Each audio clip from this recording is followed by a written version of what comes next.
സർക്കാർ ആശുപത്രിയിലാണ് എന്നുള്ളത് ഇതിൻ്റെ സീറ്റിൻ്റെ എണ്ണം കണ്ടപ്പോഴേ എല്ലാവരും പറഞ്ഞതാണ്. പക്ഷേ ധനകാര്യമന്ത്രിയുടെ പ്രതികരണവും ബജറ്റും കൂടെ വന്നതോടുകൂടി ഇത് ആശുപത്രിയിലല്ല വെന്റിലേറ്ററിലാണ് എന്നുള്ളത് അവർക്ക് മനസ്സിലായ മട്ടിലാണ് അവർ പെരുമാറുന്നത്. വിസിറ്റിംഗ് പ്രൊഫസർ അല്ലെങ്കിൽ ഗസ്റ്റ് ലെക്ചർ എന്നൊക്കെ പറയുന്നത് പോലെ ഒരു വിസിറ്റിംഗ് ഫിനാൻസ് മിനിസ്റ്ററുടെ പദവി ഉണ്ടാക്കിയാൽ നമ്മുടെ പ്രിയപ്പെട്ട ധനകാര്യമന്ത്രിക്ക് ആന്ധ്രയിലോ ബീഹാറിലോ പോയി അവതരിപ്പിക്കാവുന്നതേ ഉണ്ടായിരുന്നുള്ളൂ. ഈ ബജറ്റ് ഒരു യൂണിയൻ ബജറ്റ് എന്ന് വിശേഷിപ്പിക്കപ്പെടാൻ കഴിയാവുന്ന ഒരു കണ്ടന്റും ഇതിനകത്തില്ല എന്നുള്ളതാണ്. ഇത് ഒരു പൊളിറ്റിക്കലി സർവൈവ് ചെയ്യാനുള്ള ടൂൾ കിറ്റാണ്. രാഷ്ട്രീയ അതിജീവനത്തിന് വേണ്ടിയുള്ള ഒരു ടൂൾ കിറ്റ് മാത്രമായിട്ട് ഈ ബജറ്റിനെ മാറ്റി. രാജ്യത്തിൻ്റെ വളർച്ചയ്ക്ക് വേണ്ടിയുള്ള ഒരു കിറ്റല്ല, രാജ്യത്തിൻ്റെ വളർച്ചയ്ക്കോ യുവാക്കളുടെ അവസരങ്ങൾക്കോ വേണ്ടിയുള്ള നിലപാടുകളല്ല.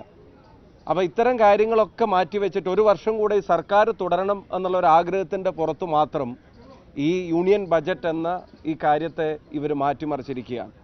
കേരളത്തോടും മറ്റു പല സംസ്ഥാനങ്ങളോടുമുള്ള ക്രൂരമായ അവഗണനയ്ക്കെതിരെ ഞങ്ങൾ പാർലമെൻറ്റിനകത്തും പുറത്തും ശബ്ദമുയർത്തുമെന്ന കാര്യത്തിനും സംശയം വേണ്ട.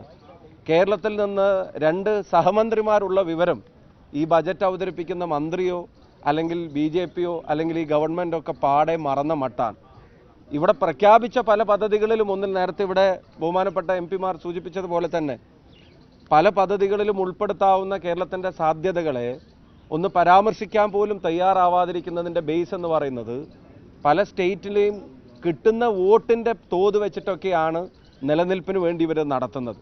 യഥാർത്ഥത്തിൽ സംസ്ഥാനങ്ങളിൽ നിന്ന് കിട്ടുന്ന നികുതിയുടെ തോത് അനുസരിച്ചിട്ടുള്ള ഡിസ്ട്രിബ്യൂഷൻ നടത്തേണ്ടതിന് പകരം അവർക്ക് ഗവൺമെൻറ്റിൻ്റെ നിലനിൽപ്പിന് വേണ്ടി കിട്ടുന്ന സീറ്റിൻ്റെയും വോട്ടിൻ്റെയും തോത് വെച്ചിട്ട് യൂണിയൻ ബജറ്റിനെ ഒരു പൊളിറ്റിക്കൽ ടൂളായി, ഒരു പൊളിറ്റിക്കൽ സർവൈവൽ ടൂളാക്കി മാറ്റിയിരിക്കുകയാണ്. അത് നമ്മുടെ ബെഞ്ചിൽ, പ്രതിപക്ഷ ബെഞ്ചിലിരിക്കുന്ന ആളുകൾക്ക് മാത്രമല്ല, ഭരണപക്ഷ ബെഞ്ചിലിരിക്കുന്ന ആളുകൾക്ക് പോലും മുഖത്ത് പടരുന്ന നിരാശ വളരെ പ്രകടമായിരുന്നു പല സംസ്ഥാനങ്ങളിൽ നിന്നുമുള്ള പ്രതിനിധികൾ. ആ അർത്ഥത്തിൽ തന്നെ ഈ ബജറ്റ് വിലയിരുത്തപ്പെടും, വിമർശിക്കപ്പെടും. തീർച്ചയായിട്ടും പാർലമെൻറ്റിനകത്തും പുറത്തും ഈ സംസ്ഥാനങ്ങളോടുള്ള അവഗണനകൾക്കെതിരായി, കേരളത്തോട് പ്രത്യേകിച്ചും ഞങ്ങളുടെയൊക്കെ മേഖലകളോടും കോൺസ്റ്റിറ്റ്യുവൻസികളോടുമുള്ള അവഗണനകൾക്കെതിരായിട്ട് എയിംസ് ഉൾപ്പെടെയുള്ള കാര്യങ്ങളിൽ ഒരു പ്രഖ്യാപനവും നടത്താത്തതിനെതിരായി ഞങ്ങൾ നിലപാടെടുക്കും. കേൾക്കുമ്പോൾ ഇപ്പോൾ ഒരു മാസത്തെ ഇത് കൊടുക്കും എന്നൊക്കെ പറയുന്നെങ്കിലും ജോബ് എങ്ങനെ ക്രിയേറ്റ് ചെയ്യുമെന്നതിനെ സംബന്ധിച്ച് വ്യക്തമായിട്ടുള്ള ഡയറക്ഷൻസ് ബജറ്റിലില്ല.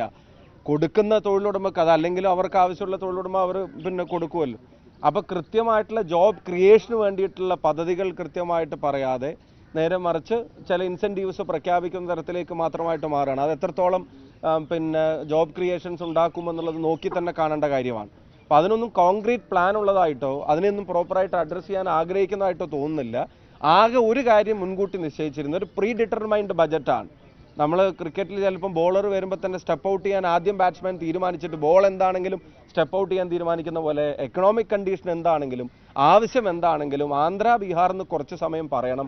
പറഞ്ഞിട്ടില്ലെങ്കിൽ 2025 ബജറ്റ് അവതരിപ്പിക്കാൻ അത് ബുദ്ധിമുട്ടാവുമെന്ന് തിരിച്ചറിഞ്ഞിട്ട് ഒരു പ്രീ ഡിറ്റർമൈൻഡ് എക്സസൈസാണ്.